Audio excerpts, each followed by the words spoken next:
হলুদ মাখিয়ে মাছের ঝোল, মাছ দুটো ভাজা হচ্ছে। আর এখানে যে আলু কেটে ধুয়ে রেখে দিয়েছি। এখানে টমেটো, কাঁচা লঙ্কার একটু আদা বেটে নিয়েছি। আজকে পাতলা করে কালো জিরে দিয়ে মাছের ঝোল হবে।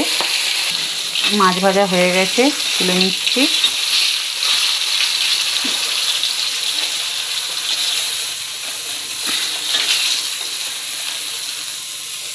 এই মাছের তেলেই ভেজে নেব আমি আলু।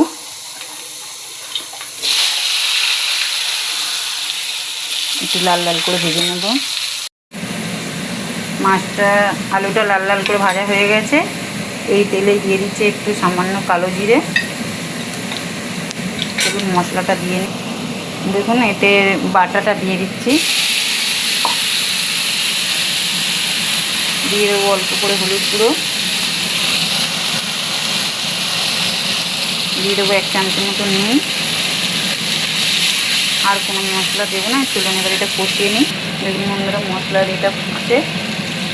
এর মধ্যে দিয়ে দেবো একটু 1/2 চামচের লঙ্কার গুঁড়ো, দিয়ে এটা ভালো করে নেড়ে চেড়ে নেব। চলুন মশলাটা থেকে তেল ছাড়ুক। দেখুন বন্ধুরা, মাছের তেলের মশলাটা থেকে তেল ছেড়ে দিয়েছে। আর একটু তেল ছাড়তে দেবো। আর আলুটা কিরকম গুলে গেছে দেখুন, এই দেখুন তো গুলে গেছে।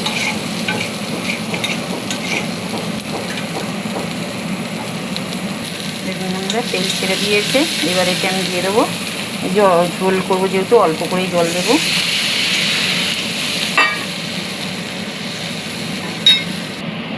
দেখুন বন্ধুরা, মাছ ফুটে গেছে ঝোলটা।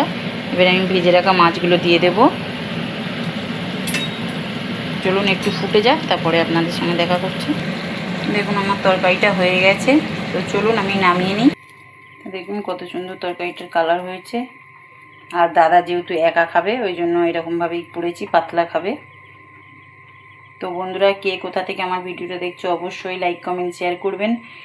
আর এইভাবে যদি না মাছের ঝোল খেয়ে থাকো তো অবশ্যই খেয়ে দেখবে, খুব চটজলদি হয়ে যায়। আর খুব ভালো খেতে হয়, হালকা পাতলার মধ্যে খেতেও খুব টেস্ট হয়। একবার বানিয়ে খেয়ে দেখুন বন্ধুরা। আর কে কোথা থেকে দেখছো অবশ্যই জানিও। ইউটিউব থেকে দেখলে পূর্ণিমা লাইফস্টাইল চ্যানেলটা সাবস্ক্রাইব করে দিও। পাশে থেকে বন্ধুরা।